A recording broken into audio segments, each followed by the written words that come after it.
Hello, Thought Roomies, and welcome to the show. I'm your host, Hallie Rose. My guest this week is the fierce and incredible Carre Otis. Carre is a model, an author, a wellness consultant and coach, a wife, a mother, and an incredible activist.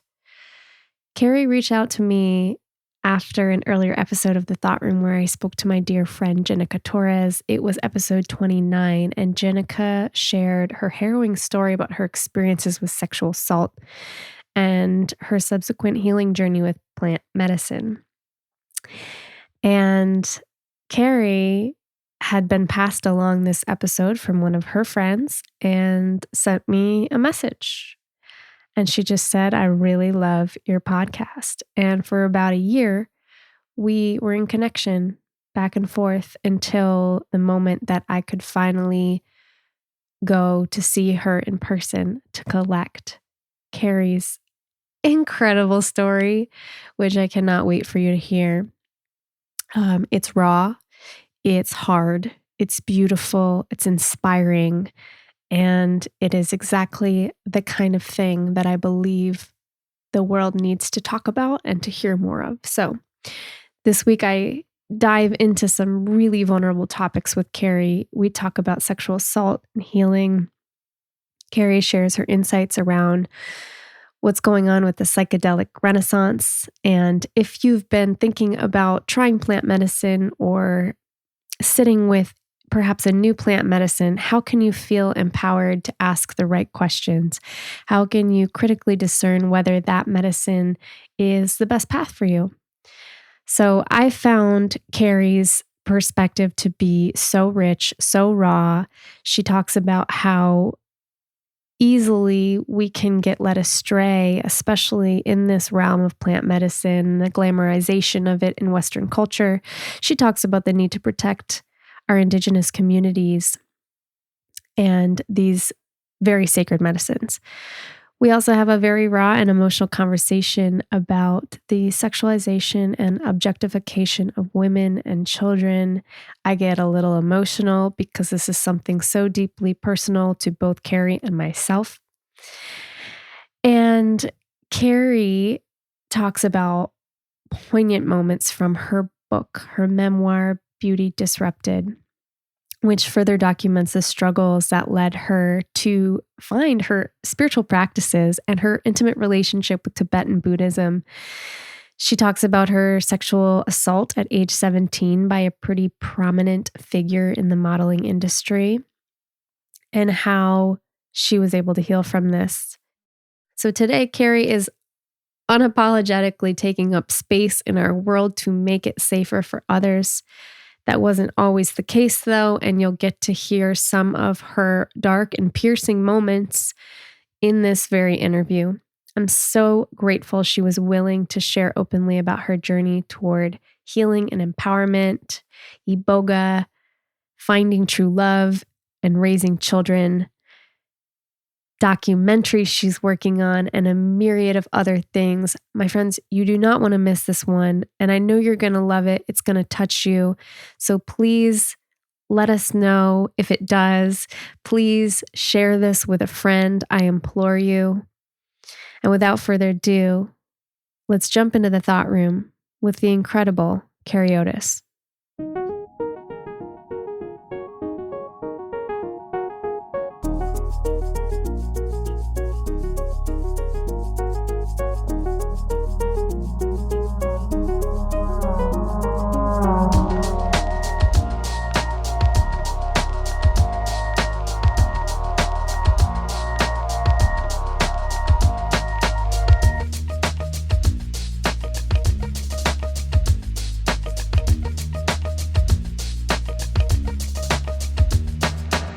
Carre Otis, welcome to the Thought Room. Thank you for having me. I'm so happy to be here. It's such a pleasure to be in your home here. And I love to give a little context for how on earth we're sitting at this table together. Totally. So I can't remember exactly when it was, but I got a message from you on Instagram. It was very simple, very sweet. And it was just like, I love your podcast. And I was like, awesome. Who is this person? I love that. And I love, to take time to respond back to everybody who gets excited about the show. And you ended up sharing with me that you listened to an interview that I did with my friend Jenica. Mm-hmm. I think that episode was called A Resilient Heart. And she just told a harrowing and brave story about her sexual assault and her healing journey and her plant medicine journey with Iboga. Mm-hmm. And so that initially, I think, was maybe how we connected. Is that right? Yeah, that's correct. Yeah. Yeah. And so on that note, something came alive in you when you heard that, or there were some concentric circles with your own story. Mm-hmm. I think that hit home. Would you be willing to open us up with why you felt called to connect? Yeah. I think for me, it starts in 2011, and I was already a mother, and I realized that things that I had overlooked and put to the side in my life experience, I didn't want my daughters to do that, mm-hmm. and to follow in my footsteps and to normalize sexual assault, sexual abuse, sexual harassment that so many women endure on a daily basis. Mm-hmm. And so it inspired me to write my memoir, Beauty Disrupted, that was published in 2011 by HarperCollins. And in it, I speak about an experience in Paris, France, when I was a minor. I was trafficked when I was a minor from San Francisco to New York, and then from New York to Paris, to an agent, an individual that was a known predator within the industry. And I was raped by him repeatedly. And, really buried that for a long time. And it was becoming a mother that inspired me to share about this. And this was pre the Me Too movement. This was when, these are really hard subjects to discuss.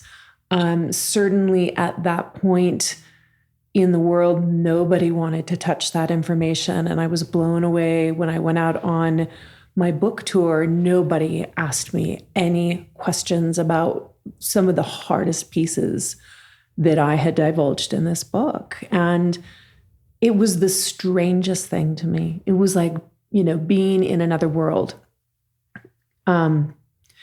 So fast forward, we are now there is a criminal investigation underway against this individual. There are 14 women who've given their testimonies to the police. There's actually 24 of us in total. We see that there is this systemic abuse within this industry, but within so many different of our communities. And so when I heard Jenica's story, I've been working in the Tibetan Buddhist community for over 30 years. I've been working within the plant medicine community for 12 years and have my own stories where I've also seen this dynamic normalized, and women and men, sexually abused, assaulted in the most vulnerable states. And it's one thing, in politics, in the fashion industry, like that's all horrible. But when you move into these subtler areas where we have to be vulnerable to do this healing work, it is so unacceptable.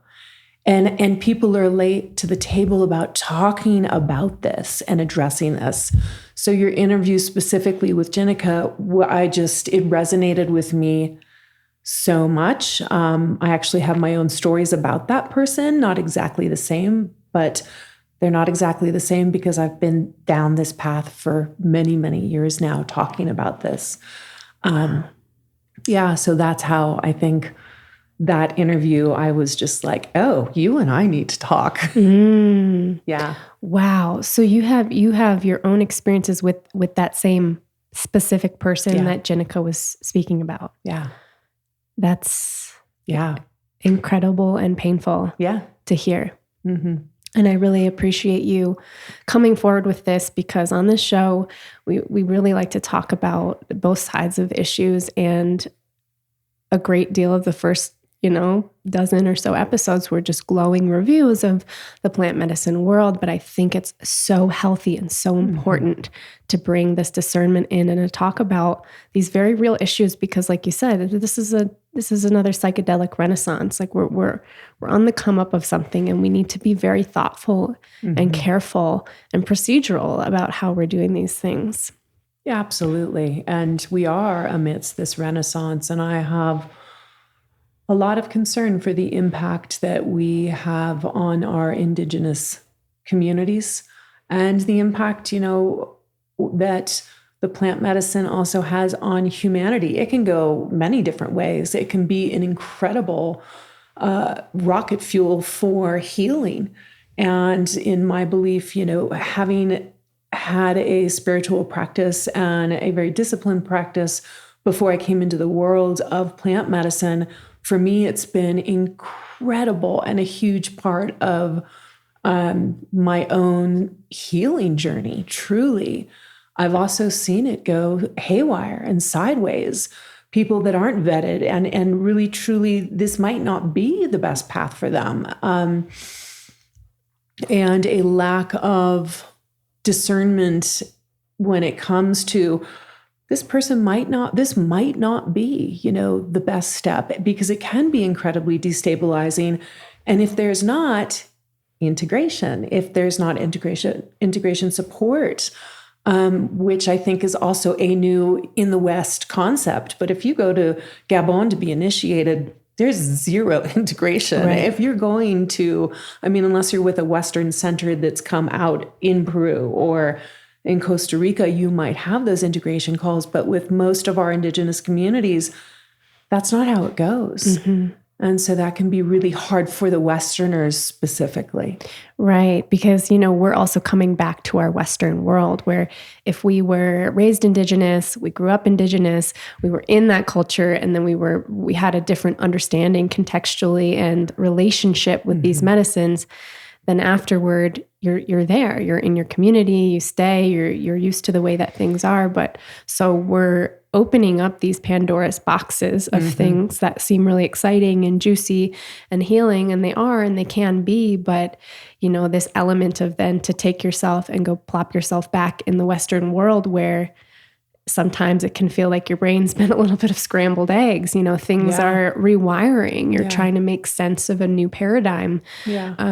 So it's really important what you're saying. I really like to emphasize this. What do you think? There's one other piece to this too, that I see Westerners really glamorize things. And in that glamorization process, they also hand over their power and their ability to use critical thinking. Like, is this a good situation? Is this a safe situation? What's the reputation of the person I'm literally going to be laying down in front of for 24 hours? And so in this want to make it, and also that Westerners love, the fast track, easy solution, like something that's convenient. Right. And so the want to get on to something that might make it better, whatever the better is, as soon as possible. I think there's a dropping away of that critical thinking, of really checking out where it is that I'm going and going to journey and who is it with, and looking at the integrity. Totally. That glamorization being, quite often we see Westerners putting the shaman on the pedestal. Totally. Like, this is a super being. Totally. And it's really not true. They're just as human as us, and they have their own shadow. It just maybe comes out differently. It could be around money. It could be around sexuality. It could be around family stuff. But everybody, I don't care who you are, I don't care if you work with medicine regularly or not, everybody has shadow. And that's important to be aware of. It's so interesting. I started to really notice this when I was living in Malibu, and I was hosting monks from a Tibetan monastery. And without fail, all of the Westerners that would have them come do these healing ceremonies in their homes, it was like clockwork. They just they were completely like mesmerized and in awe and assuming that these individuals had their shit together. Right. And I happen to know a couple of them, and they really didn't. Right. And so it's been really eye-opening for me for decades now. So it's interesting moving into the plant medicine community, and it's no different.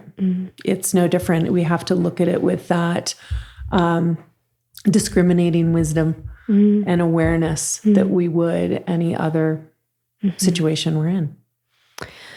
Will you talk about your initiation into Iboga and kind of what spurned that decision initially to go do that and partake in that? I'm sure it was very intense. I mean, the story is actually quite outrageous. So when I was in my early 20s and I was involved in a very dark marriage and I was working out all sorts of shadow stuff, I became a heroin addict. And, at that time, no internet, like there weren't these things. But there was somebody somehow knew that I was suffering and handed anonymously my agent a piece of paper, and on it it said Iboga. Wow. Yeah. And it stuck with me. It was like, whoa, like, what is this? And I'm not like totally not ready for that right now. Were you like a little mad? Were you like, who is this from? It was more of the mystical. Yeah. Because my life, I came in and I have anchored myself to spiritual teachings and Tibetan Buddhism and all of this, that even though I've like gone down into the depths of hell, I've always carried with me this anchor to my spiritual life and to the mystical and the magical. So in that moment, that piece of paper was more like somebody from another dimension just came in to be like, hi, we've got our eyes on you. Yeah. Here you go. Wow. So fast forward, I ended up getting off of heroin and being one of the first to go through rapid withdrawal with this amazing doctor in Southern California. Long another story. And that was it for that dance with heroin. But fast forward and started working with ayahuasca, and that was really incredible. It didn't feel like my plant though. Really beneficial. And also there was something else that was calling to me and had no idea. And I received this invitation very, it was really interesting. It was like there was an invitation, but you had to give your name, and this group had to check with spirit if your name, if you're ready. So it was this whole mystical thing. And when I was sent this invitation, it was also very cryptic about what this plant was, other than it was from Africa. Right. And something in me recognized so fast. I didn't even remember because they didn't say the name. But something inside of me just went like into center, just like lit up and was like, I have to go to the ceremony. Yeah. So I went to the ceremony, and it was expensive. It was long. It was inconvenient. I'm now a mother. And my dear family, like, wait, where are you going? How long was it? It was from a Friday to a Sunday. And started to understand about this plant and had a really incredible and unique experience. Most people don't have this kind of experience on Iboga. This does not mean I'm special at all in any way. But for me, it was every part of my being recognized this plant. Wow. And while people were like laid up, I was receiving so many uploads, and all I could do, I was so busy for the entire time. I would receive information, sit up and like write, and lay back down and go right back into that vision. And so it was this really incredible, like I was working and what kind of things were you writing down? it was information about my family and information about why I'd gone and done that and this choice over here and information about my lineage and the wounds and the traumas and why my mother was who she was and why my father was who he was and why I had the childhood that I had. And then this whole clearing out of just like love and forgiveness and then understanding myself and these journeys that I had had a lot of judgment about, becoming a drug addict and that it was just this like wave of compassion, like, and knowing that every single thing that I came here to experience was in divine order. It was absolutely exactly how it had to be. And that it was culminating in this reunion with me with this plant teacher. And so the first time everything came together in my life was when I met Tibetan Buddhism at 17. And the second great coming together was when I met this plant. Mm. And I just knew, and parts of me just woke up.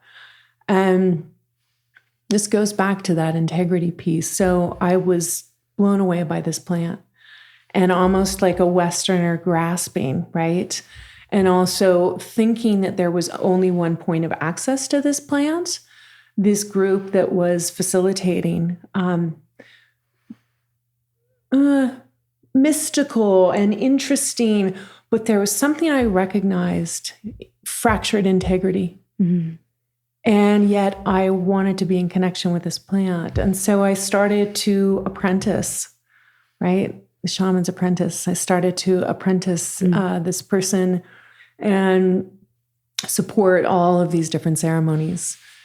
And I started to see things not look so good. And I started to question this group and the integrity. And just by doing that, there was like this excommunication, right? Yeah. And there's actually some physical abuse going on between the two partners.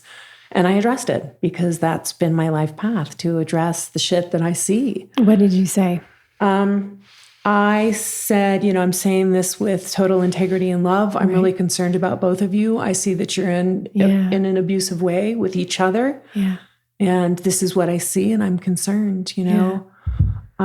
So it was scary to see that, be silenced, and then voice myself. Mm-hmm. And then get the blow of wrath from somebody in the medicine community who was not at all going to let anybody address him. Mm. So it was a really intense moment, and also perfect in that I knew in that moment I needed to go directly to Gabon. I knew that I was not here to have a relationship with this plant through a white male's explanation, version, interpretation of a lineage that didn't belong to this white male. Mm-hmm. And I knew I had to go directly to the source and to the teacher, the real teacher, to receive that teaching and initiation. And it was really scary. It was like one of these things. It was similar to when I first went to go work with this plant, like this knowing, like there was no way I could have not. And I was terrified. Yes. Oh my God, just terrified. Mm-hmm. And finally it was like, okay, fear is not a good enough reason to not go do this thing, So, and again, expensive, inconvenient, my dear husband, wait, you're going to Africa? You're going alone? And that's what I did. How long ago was this? This was 5 years ago. Wow. So it's still pretty recent. Yeah. Yeah. And I've been back since then. You have? Yeah, twice. Wow. Uh-huh. So that first, I just knew where I needed to go. And what was interesting is going back to that first experience with this medicine is that I had this vision that I had died. I was a corpse, and I was looking out of the eyes of a corpse. And I was in a village in Africa, and there were all of these children poking me with sticks, and there were vultures around. And there were really specific things about this village. I mean, really specific. And when I got to the village to do my initiation, it was that village. Wow. How could you tell? Like, what were there? There are very specific things in terms of the inside of the village, the internal of the village, with a very special house that has the spirits and special spires that mean specific things. So like points of reference and directionally. Yeah. So it was all there. Yeah. And it was incredible. And going back, it was the hardest thing I've ever done and the best thing I've ever done. Yeah. Right? Yeah. Yeah. Wow. Mm-hmm. So what was that like when you got there to have, your vision come to fruition and just be like, well, this must be the place, I guess. It was just all so in flow for me. Like from the beginning of meeting this plant, it was just complete connection. And so complete trust. And it was really challenging. My French is not good. Nobody spoke English. I was there for probably 10 days total. The majority of that time in a chamber in the place where they do the initiation. I was going through this energetic breakup with this other group. So they actually put a really amazing Bwiti man in the chamber with me for my whole initiation as like buffer protection. Wow. And that's pretty unusual. They usually keep men and women different. So I was aware that energetically I was moving through a lot of karma and energy, and having been in the spotlight throughout my life, just things people have put upon me. Yes. So it was massive. Grief, anger, rage. Oh my God, you name it. Yeah. I've never cried that hard in my life. I mean, just cried through the whole thing. And there was so much loneliness also that I addressed, just like deep sorrow that I needed to purge and that I came into in this life. We're these magnificent beings, and bless my family and bless my parents. They did their best with what they had, and they had so little. They were so under-resourced and already from a lineage of trauma. And so, coming into this world and being like the big being that I am, like I don't play small. And to be so confrontational as I was, even at a young age, I could not get my needs met. And none of it lined up, because here I was in this Western family where I knew about the magic and the spirituality, and that's what I migrated to. And that's why I say, like, the first time my life made sense was when I finally, at 17, was introduced to Tibetan Buddhism. And up until then, it was just this really lonely, painful road of like, why am I here doing this? Yeah. And what did you find when you started getting into Tibetan Buddhism? Like, why did that particularly speak to your soul at that time? I'm definitely an empath. And when I was little, I was like, I couldn't see anything but all the suffering of this realm. I mean, the suffering of animals and the suffering of humans, and all of the suffering made no sense to me. It was just like a horror show. Yeah. I remember being on the freeway, and there was a kitten that had been crushed. Half of its body was crushed. I was probably 7. And it was trying to get away, and I begged my mother to turn around. Like, you have to help this being. And so for me, it wasn't until Tibetan Buddhism came in and I had the context of suffering and karma and the flow and samsara and nirvana and view and perspective, and teachings that I recognized to put this worldly experience into context for me. And until that moment, it was just like this horrible suffering show that I couldn't comprehend. The injustice of it. This is so important. And I feel that there are probably people listening to this who are in, we're all suffering. Every single person has their own version of what suffering looks like. And we compound it sometimes by bypassing our own suffering, like we don't deserve it, or we can't feel the emotions fully through. I'm thinking back in your story earlier on when it kind of was the suffering show. And, can you think of a time maybe when that lens was the most narrow before the insights, before you were able to widen your perspective and really understand the full picture? Mm-hmm. Yeah, I think for me it was just how it was in my childhood. There was such a want to speak out and be heard and have conversation around like death and dying. Like I really wanted to have those conversations when I was little because that's what I saw.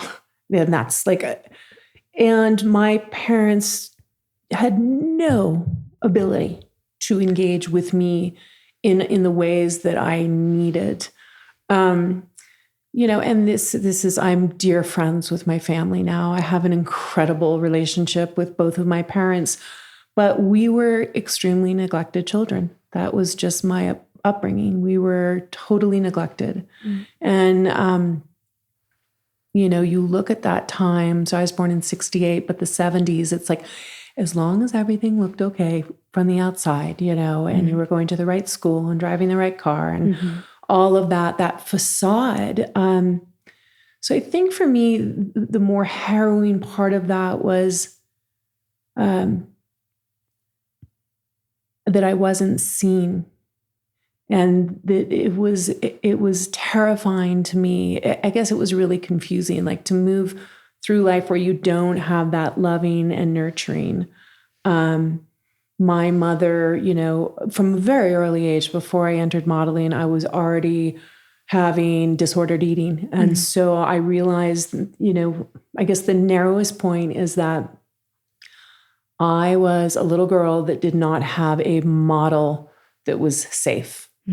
And my mother was uncomfortable being a woman. And so for me, there was something instilled, like I never got the initiation of powerful feminine, divine feminine. Right. There was shame and there was darkness and there were secrets. And for me, as I moved through adolescence and pre-puberty, the thought of becoming a woman was terrifying.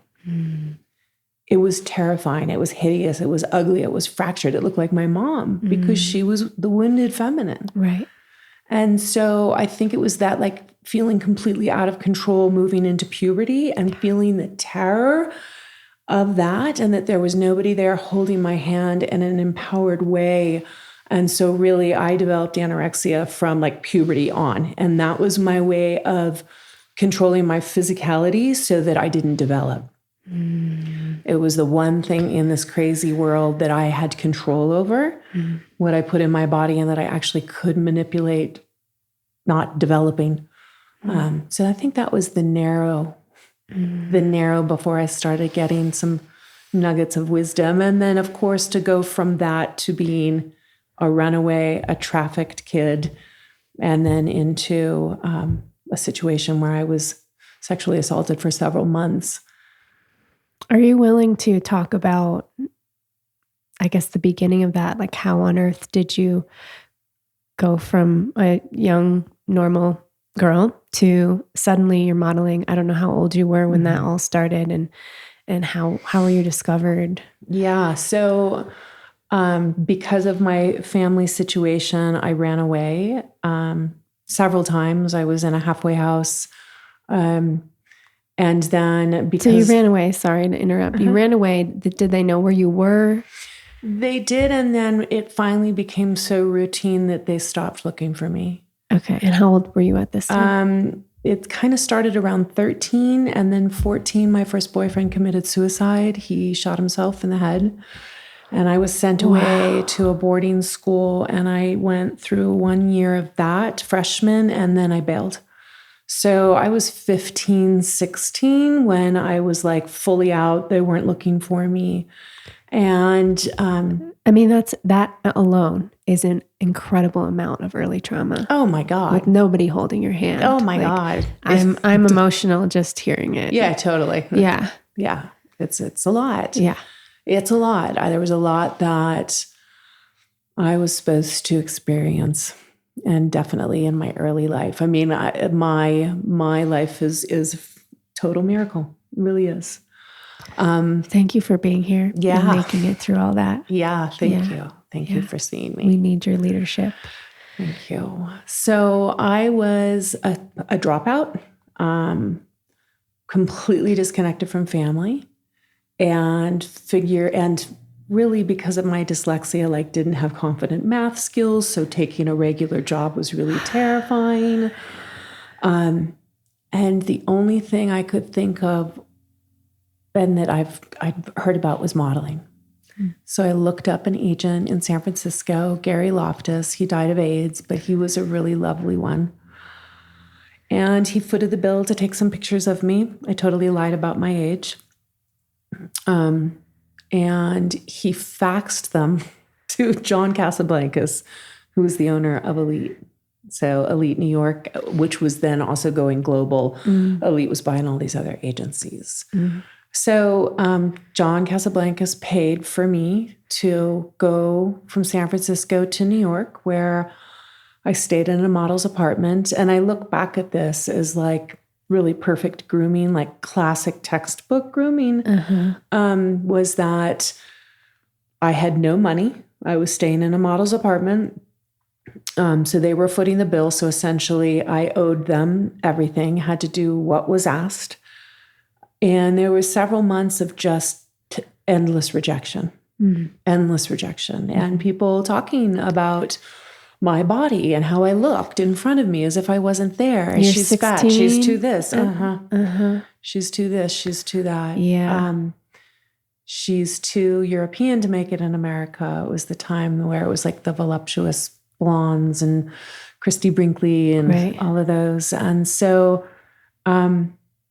actually, one of the agents at the New Faces division, a woman, took a liking to me and took me into her apartment, which was connected to the model's apartment. And that was actually like a good thing. If Trudy liked you and you got into her apartment, like you might have a chance of making it. So there's all this like weird hierarchical.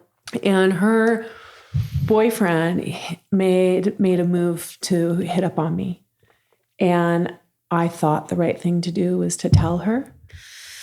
And when I told her, she flipped out, totally flipped out. Like, what did he do? He, I think, put his hand up my shirt and his tongue down my throat, and Yeah, I do know, unfortunately. Totally. Yeah.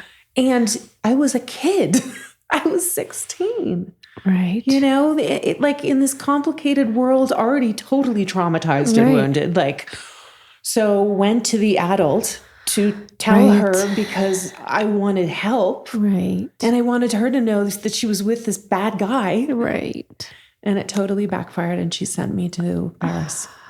And sent me not only just like to Paris, but sent me to Paris to stay with this man. The agent, the boss. You're going to go stay with the boss. And made it sound like that was a good thing. Right. Like, that's a good thing. I mean, when you first told her, what was her face? What was her reaction, her emotion? All I can remember is that, well, for me, it was that, of course, more shame. Like, oh my God, I fucked up. Right. This is my fault. Totally that cycle that we're all sort of indoctrinated into, groomed into, of like, you know, there's this abuse and this is your fault. Yeah. So, and this was, I think, really hard because it was also coming from a woman. Yeah. A woman who I was trusting. Yeah. And then also the sense of like, I totally fucked up. Yeah. Like I totally blew this. Yeah. And I blew it because I told her. So like further grooming into silence. And suppressing your speech and like your spirit of like how you came out kicking, like ready to disrupt things. Totally. So that was kind of just like, I guess, just almost cauterizing that part of you slowly and painfully over these, repeated traumas. Yeah. I really want to talk about this one piece a little bit more because I don't hear it talked about enough. And it was really lighting something up in my own experience of when you were talking about being talked about like you were a piece of cattle or something like you weren't even there in the room. And I think this whole concept of people that we put on pedestals who are, physically beautiful, it's like, this is obviously deeply connected to the suffering, objectification, sexualization of women, of children. And I want to talk about it because I've had some experiences too. It's like when I first moved to New York, I was getting asked to do things too, like small things here and there, be in a rap video, whatever. And you're like, okay, this is cool. And you're standing there and they're literally talking about you and comparing you to the other women. Well, she's got a better ass, so put her there. Okay, like she's got breasts, so like let's have her sitting and like leaning forward. And it's like, it does something to you. Mm-hmm. It erodes you, but it also becomes so normalized. Mm-hmm. Like, I don't know how to explain it, almost like Stockholm syndrome. Mm-hmm. And when you're around it so much, you just become desensitized. Yeah. So I want to talk about the fact that being beautiful isn't easy either, mm-hmm. And I don't mean that in a like, oh, mm-hmm. woe is me. I think that this is a story that needs to be told. Mm-hmm. It's incredibly difficult. I'm getting emotional now. Mm-hmm. What's coming up for you? It's incredibly difficult to walk around and have people fling their desires onto you as a young person. Yeah. And not necessarily have the tools to understand that. Yeah. So I would love if you could share about this topic that is very important to me as well. I think that that's actually the first violation that I recall. And I think that humans need to know that it lands like a violation. When somebody crosses that sacred boundary, when you are a young person and somebody looks at you in a way that's inappropriate, looks at your body in a way that's desiring. Yes. It is a violation in a boundary, and that childhood, there needs to be a sanctity around childhood. And sadly, there's a lot of perversion in this world. And it needs to be called out. And part of the perversion and part of the problem of where we are right now is it's not been addressed. And little girls and little boys have been groomed and told, and like, we've been prepared from so young to go hug your uncle, to say bye-bye, whatever it is, but not to be like, you can rest assured my daughters have been raised in a totally different way. And I'm constantly like, did you call that out? Did you let that boy know how uncomfortable that made you feel and how inappropriate that is? Mm-hmm. But for the most part, we've really lacked that. And the way to change it moving forward is to talk about it, is to have these conversations, is to raise our young people in a way where they get to name it. Mm. They don't have to normalize it. They get to name it. If it feels yucky, it's yucky. Mm. If it makes you uncomfortable, it's inappropriate. Mm-hmm. And you get to have the agency restored to you to be able to name it and not normalize it. Mm. And it happens far too often. And part of the problem, of course, entertainment and media modeling industry is it's also perpetuating you, right? It's like unregulated and perpetuating rape culture, porn culture, sexual objectification, and sexualization of children. Mm-hmm. And we put this in all of like our ad campaigns and Calvin Klein and this, and you've got like pedophilia that we've completely desensitized ourselves to. Right. It's been so normalized in all of our communities. Yeah. Mm-hmm. And we are in this great wake up right now. And it is my obligation, it's my responsibility as a human being in this time to totally speak out about all this stuff. Mm-hmm. And I've been wildly unpopular at times for doing so, and I don't give a shit. I mean, it's just how it is. Right. Yeah. Thank you. Mm-hmm. For the mothers and fathers who are listening to this and hearing your words and thinking about their own daughters or sons, thinking about what to say to them in the current landscape of this world, how can they help undo what's been done for thousands of years? Mm-hmm. How can every parent listening do their little piece? What can they say? What kind of conversations can they have with their children? Yeah, it's such an important question. And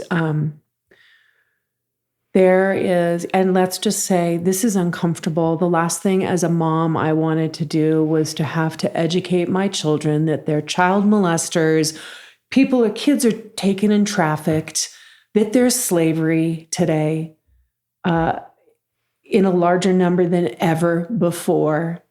But the only way to protect our kids is to educate them and is to have these conversations. And so let's just call it like, yes, it's really uncomfortable. We all want to stay in this bubble. If you want to keep your kids in a bubble, do the Waldorf school. That's what I've done, but also concurrently educating them and empowering them.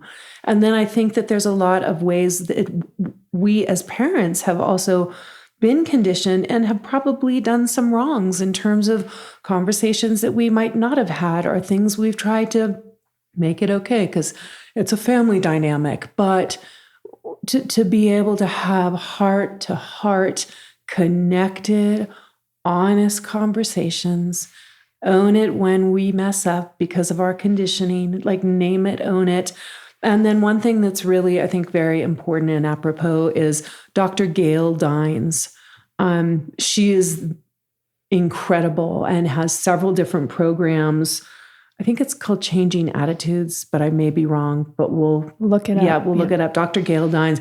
She does several different online trainings for parents, how parents can discuss this, because one of the biggest problems today is pornography, and pornography that is targeting our children. Mm. And it is contributing to rape culture. It's contributing to violence against women. It's contributing to human trafficking. It's real. It's happening. And if you think your kids haven't found it, think again. Mm-hmm. But Dr. Gail Dines does an incredible online training for parents, like how to protect your kids from what is being targeted to them, how to talk with your children, how to talk with your school. So I highly recommend going down that route. I think she's the best and she's badass and she's great. Thank you for that recommendation. Mm-hmm. Your daughters again are, did you say 12 and 14? We might as well say 13 and 14 because she's going to be 13 in a couple days. 13 and 14. Yeah. And how do you personally talk to your daughters about the concept of like sex and intimacy and like when, it's different for every parent. And I want to say that and underscore that.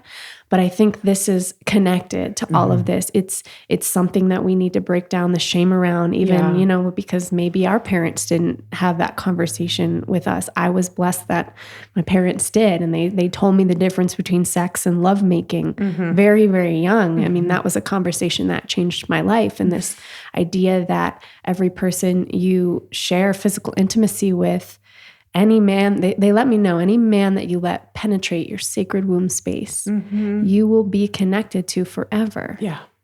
Wow.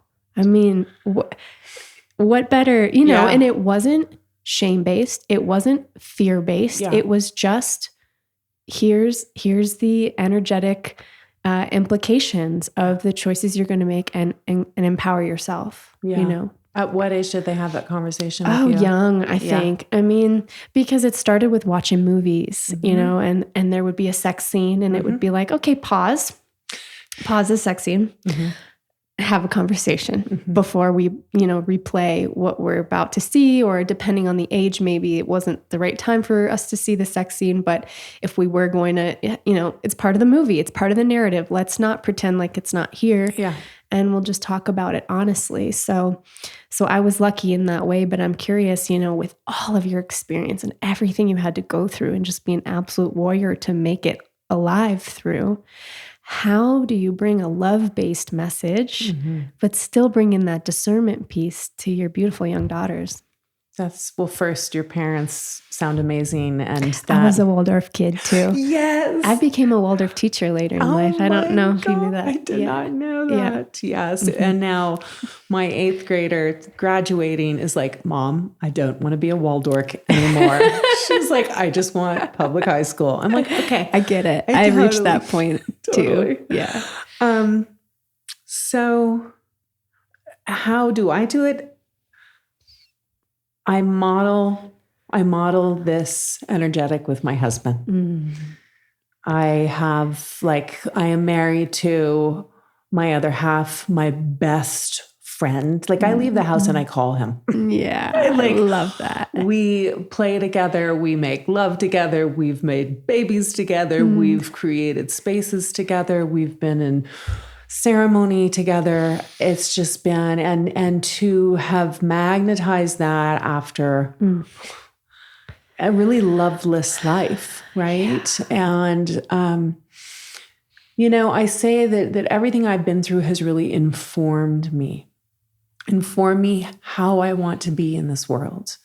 And having been in such disconnect for so long, my greatest spiritual path and endeavor is to be in connection with source, connection with the tulips outside, connection with you here, connection with my husband, with my children.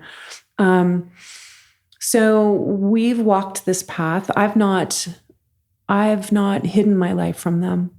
I have been age appropriate in conversation about everything I've been through, my abusive marriage, the suicide that happened, the rape that happened.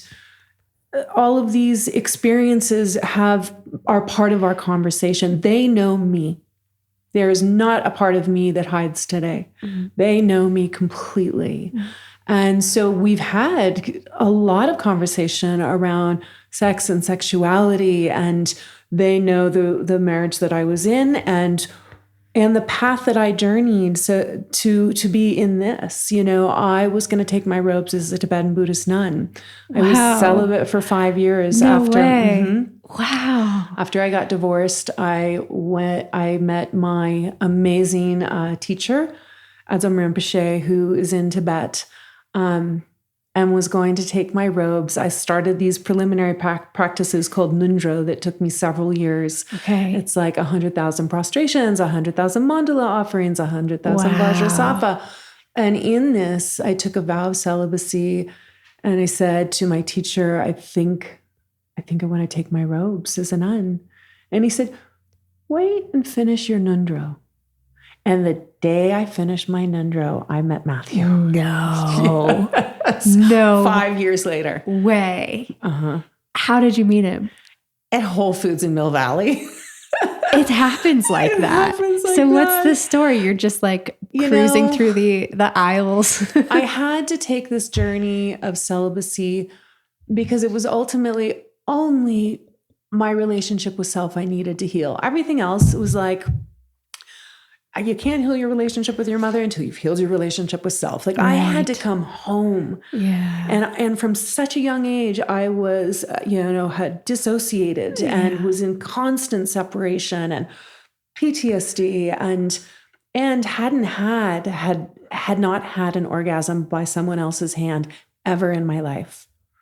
Had faked it. Wow. Like I was like queen of, and how old were you? When what? When you had this first orgasm? With my husband, with Matthew. Yeah, so it was... So 35?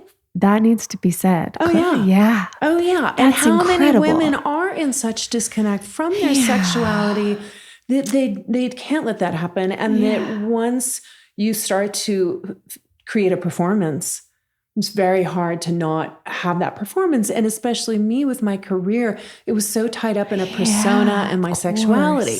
And everyone thinking pleasing other people. Totally. Mm-hmm. So this path of celibacy and then meeting Matthew and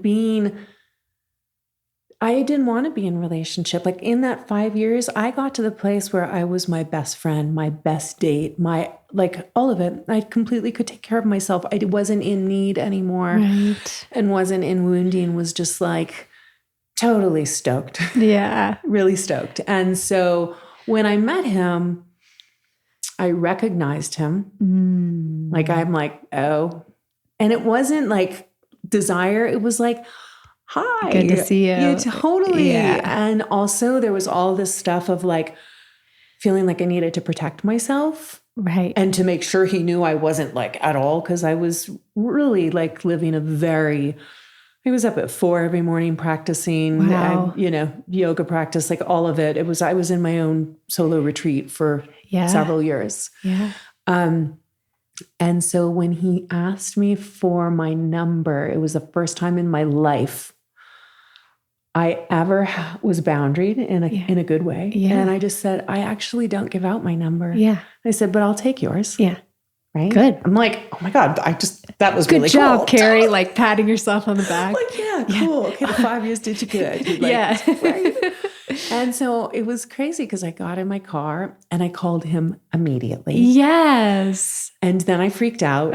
And then wait, so was he still in the store? He was on his way. He was surfing. He was on his way to go surf. Okay. So he was already over the hill with no reception. Okay. And so I called, and then he called me back, and I was like, I can't do this. And I didn't call him for 2 weeks. And then did you answer or you just let it go through? I just let it go. Okay. Totally did that. Like, what am I even doing? And then after 2 weeks, we agreed to hike. And our whole beginning courtship was like on the mountain hiking, getting to know each other, building friendship. But it was a really intense path to walk through sexually. Yeah. Because I didn't know how to just be me, and that being me and being vulnerable and also having no place to go, like there's nowhere to go, just be. And then also bringing in a male who also has been conditioned that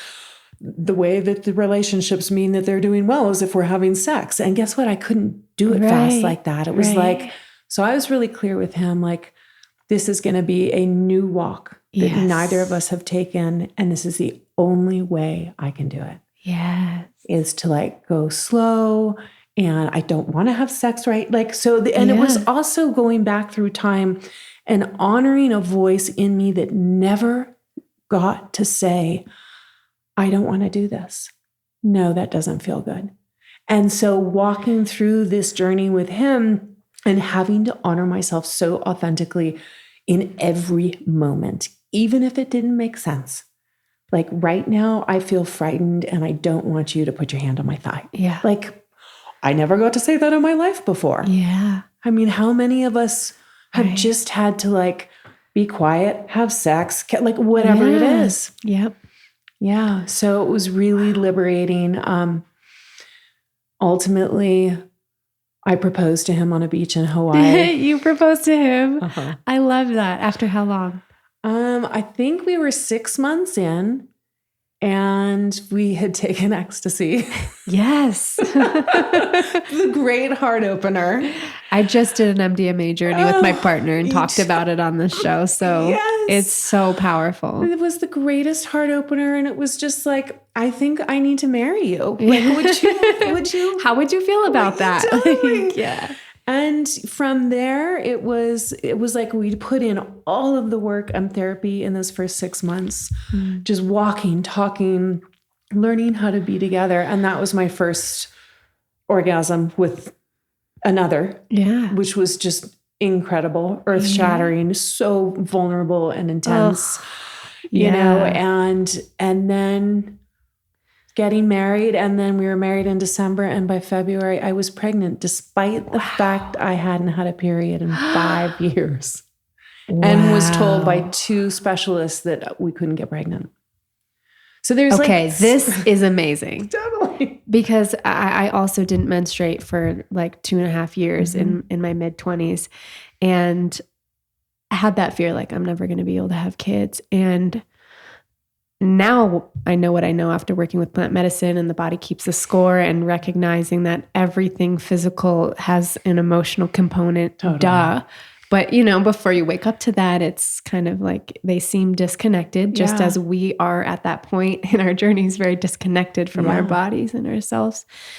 But it took deep emotional healing after repeated sort of like, I'll call them minor sexual violations, but it's really like, what does that even mean? Totally. I just had a friend of mine who specializes in trauma and somatics on the show. And one thing that he said that was really powerful was like, it's not necessarily the size of the trauma that determines how traumatizing the event is. It's like, did you have the support? Yeah. So after so many little like micro traumas that I had in this particular area, I believe that there's just so much anger and resentment and pain and grief that just settled in my womb space. And it was like, nuh-uh, like I'm not gonna cycle. I don't even want to be a woman. Yeah. I wanted to escape my body, and all the doctors couldn't figure out what it must be because you're a thin, active person that you're not having a menstrual cycle. And at that point I was eating healthier than most, my parents were incredibly holistic. Yeah. So there wasn't, like it didn't make sense why I wasn't. And so I love you sharing this part of your story, because I think it's obviously more common than people think for the body to respond in these wild and wonderful ways. Yeah. So I'd like to hear more about that, but I know from my own journey, again, even just meeting my new partner, we were joking about it yesterday, and I was standing in the mirror and I was like, I think my breasts grew, and he's like, oh babe, your breasts definitely grew, in the time that we've been together. It's been about 4 months now. Yeah. And what I realized is, before we met, I was kind of unearthing another layer of deep trauma, and my nervous system was in fight or flight again, and trying to understand it all on my own. And he's a doctor of clinical psych. And just by nature of the kind of conversations we have in Pillow Talk, my nervous system is starting to settle and heal in these gentle, beautiful ways. And my body is responding in a very real way. So I'm curious if you think that's similar to what happened to you as you started to gently have the support to work through some of these traumas, that your body literally started to flower back open. Totally. Absolutely. Well said. And yes. Yeah, absolutely. And it was through the deep work that I'd done, but also you don't know you haven't done until you're in that other situation that presents itself. So hadn't realized I could have taken my robes and gone into a 3-year retreat, and it would have been easy. But what my path I was called to do, the invitation was to actually go into the most triggering place, which was in an intimate relationship with another. So mirroring and triggering. And I got to see all the things that actually, had I gone and taken my robes, I would never have been given the opportunity to continue to resolve the conflicts that still were there, that I would never have noticed unless I was with somebody one-on-one. And to be paired up with somebody so gentle, so kind, that I was able to magnetize that at that point. And then this like more subtle energetic healing process was able to take place that then absolutely manifested in the healing of the physical body. Yeah. Did you find yourself, because I totally agree with you. I think going to get your robes would have been kind of on one level, like an avoidance of the things that were the most scary to you, which was being in intimate connection. Absolutely. Because life had taught you that wasn't a safe route.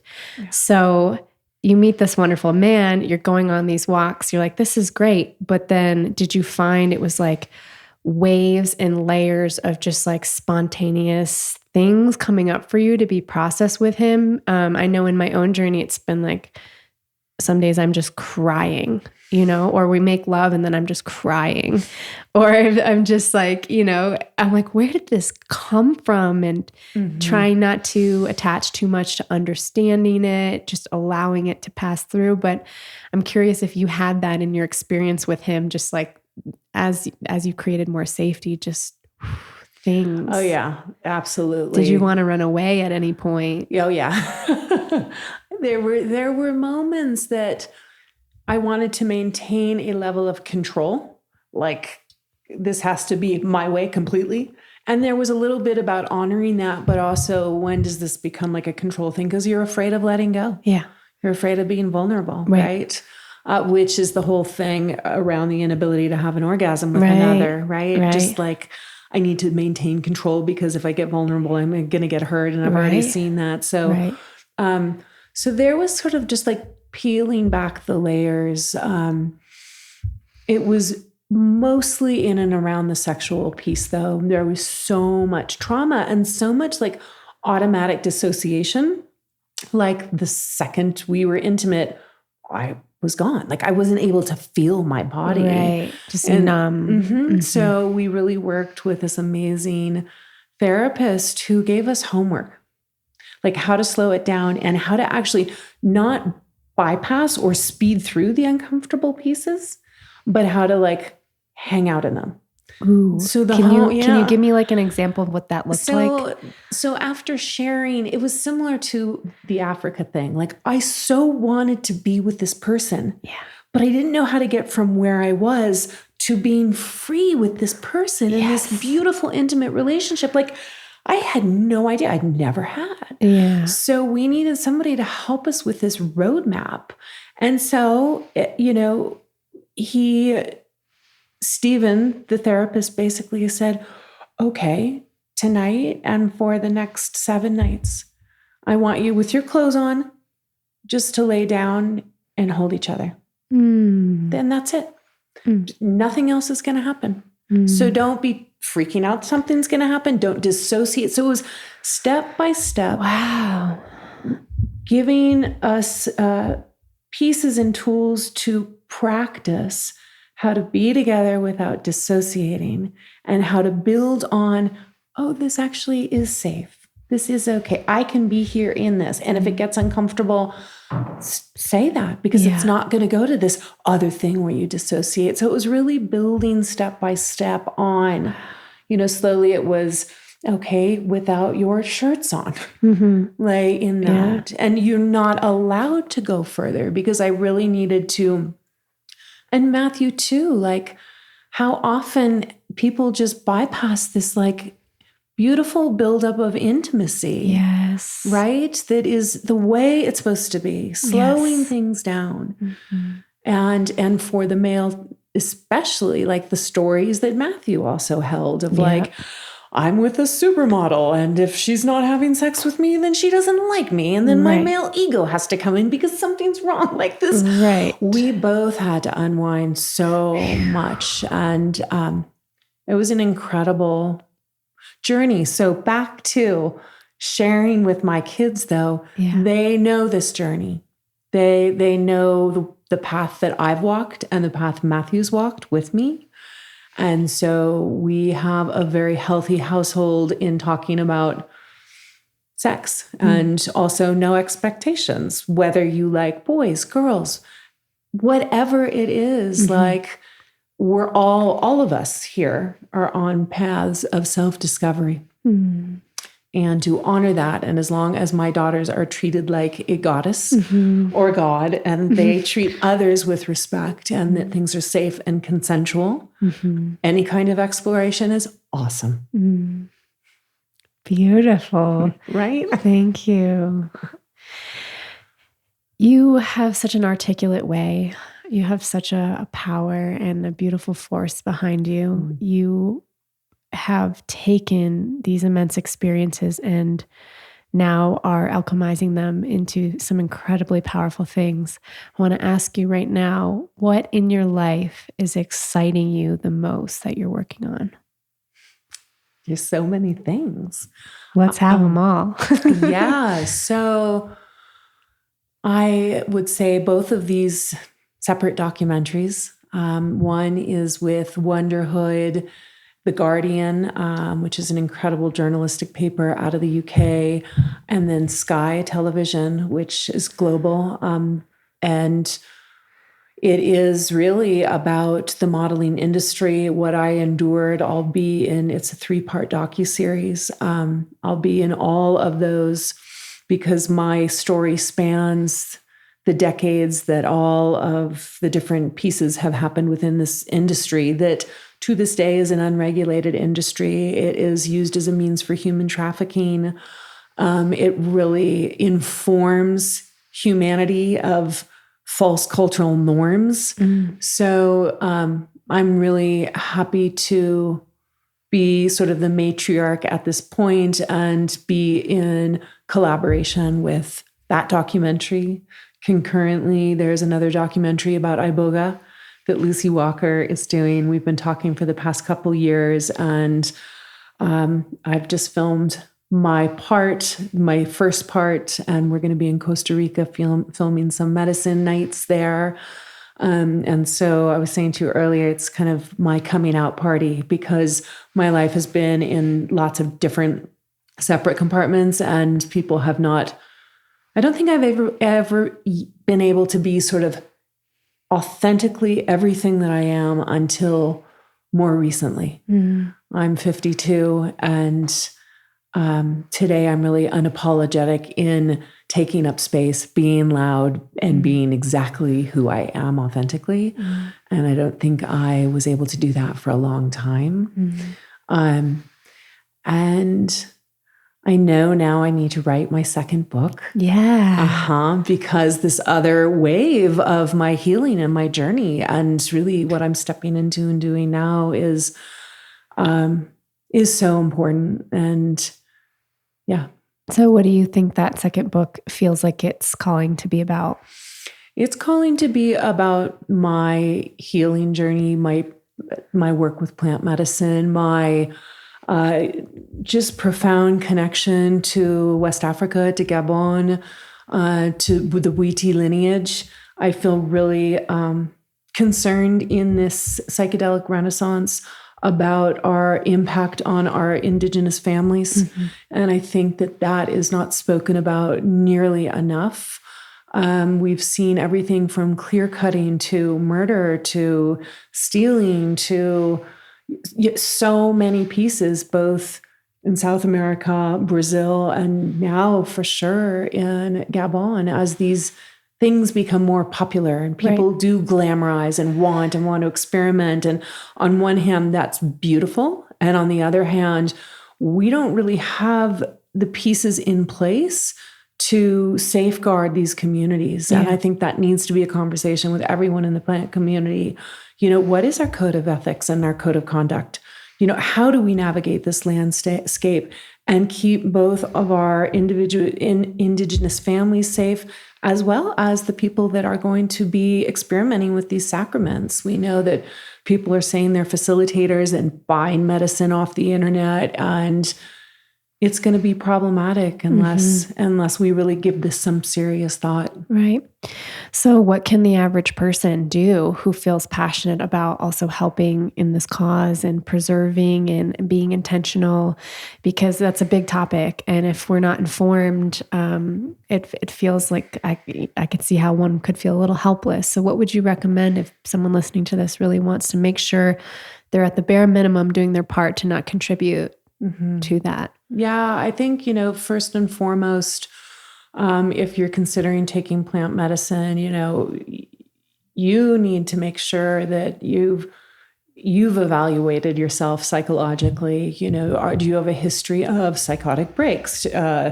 Does your family have a history of mental illness? Have you had points in your life of, depression or bipolar disorder? And then, so are you mentally prepared? Are you physically prepared? Who is the facilitator? Who have they studied with? What gives them the right to be serving medicine? Where does their medicine come from? There's someone we work with within the ayahuasca community, but he has his own his land in Peru, and he sustainably plants and harvests and cooks his own medicine. And he has church status, so he transports his own medicine, and he knows exactly, it's full circle. He knows exactly. Yeah. So everyone on the floor, knows exactly. And these are really important questions to ask.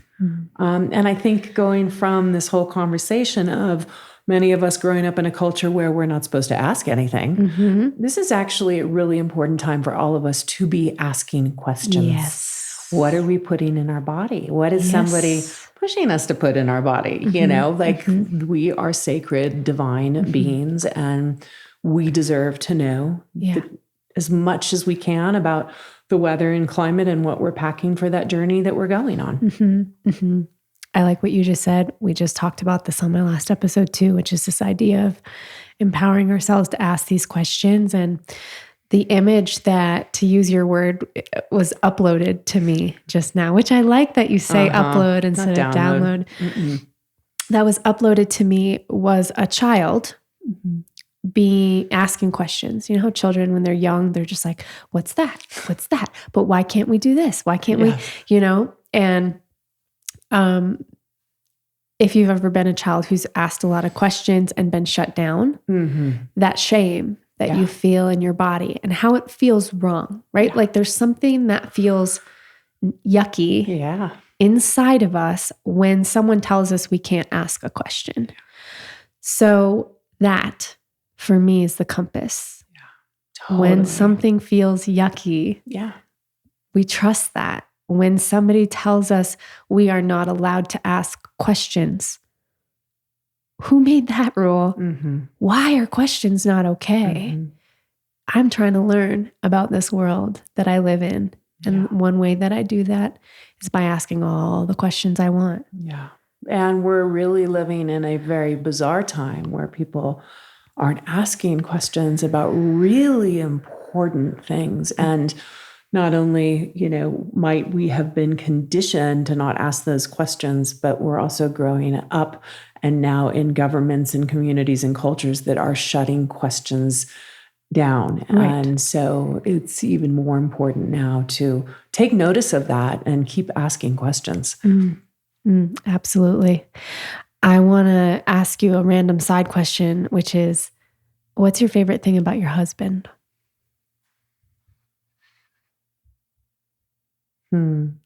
There's so many things. He's just the sweetest guy. He's just kind. He has integrity, and he's really funny, and he's a really good dancer. He used to be a professional dancer in Boston. Yeah, totally. No way. What does he do now? He's an environmental scientist. He's a chemical engineer. He just took, his fourth CEO president position of a really incredible environmental company in Canada called Matrix. The Matrix. Nice. I'm like, oh, okay. So a chemical engineer who can really cut a rug. That's your man. I know. Totally. I love it. Right? I love it. Yeah. So special. He sounds like a wonderful father as well. Yeah, he is. Beautiful.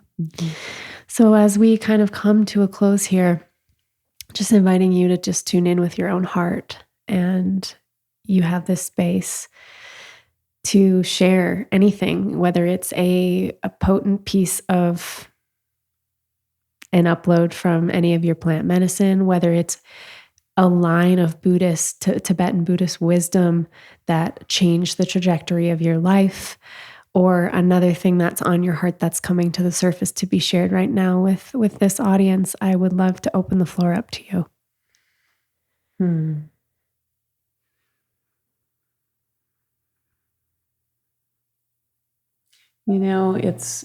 It's been fascinating this past year and a half.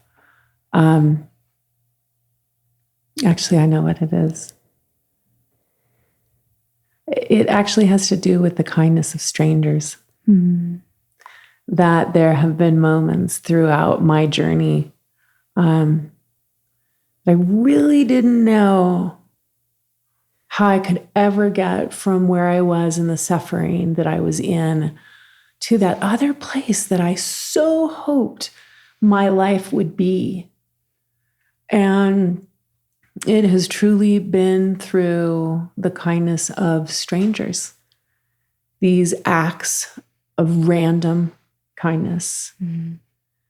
I can think of a time when I was in a rehab in LA and in a horrible place, and Allie McGraw came just to say hi and that she believed in me. Wow. And a time in Nepal when I was so sick, and a Nepalese woman coming and just giving me tea. Yeah. And in Africa, when I was in my initiation, and somebody putting a cool washcloth on my forehead. And I think one of the most important pieces for all of us about our lives is to make sure that we are finding time and places to offer an act of kindness. That truly has gotten me to where I am today, in this amazing place with this amazing husband, with these amazing children, with you here, like the divinity of it all, and that we have to realize our impact on people. Carré, thank you so much for your warrior spirit, for your voice, for your courage, for your work, and for sharing it today with all of us. It's not lost on me what an honor this is to have you.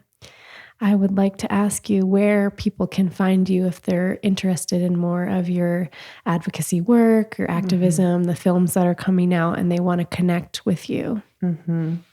Well, it's so funny because I don't really have a website. Usually Instagram is a really good place. Your handle is? I am Carre Otis. Okay. Yeah, and email through that. Also, the work I do with the Model Alliance, which is incredible. I'm on the leadership council there. And so if you're in the industry and want support, we have an incredible support line and tons of resources. And if you are a survivor of sexual assault or sexual harassment or discrimination within the industry, you can reach us at the Model Alliance support line. And we run incredible programs through there as well. And you have the Bear Mama Project. Do you want to plug that for a second? Yeah, so the Bear Mama Project, we're branching out, but it's one of the things that my business partner and I, Dr. Sarah Spinner, and I noticed that in parenting, oftentimes moms are picking up the bottle way more than they want to be. And we both did our coach training through Annie Grace, This Naked Mind, which is an incredible resource and book. And it's not necessarily about stopping drinking, but it's about being a lot more mindful of the choices we make. And so when COVID hit, we saw that a lot of the mom memes that were going around were like, what's in the sippy cup, mommy wine time. And that was the go-to for a lot of the stress and the all of a sudden situation we were all thrown into with our children. So out of it was birthed the Bear Mama Project. You can check us out on the bearmamaproject.com. And we go through different courses. There's the Bear Mama Den, which has different meditations and support for mamas or any caregiver or anyone who identifies as a caregiver. And we actually are going to be offering courses in mindfulness around body image issues, eating disorders, all of these pieces. So we're growing that. Thank you. Thank you so much, Carré. Yeah. Truly.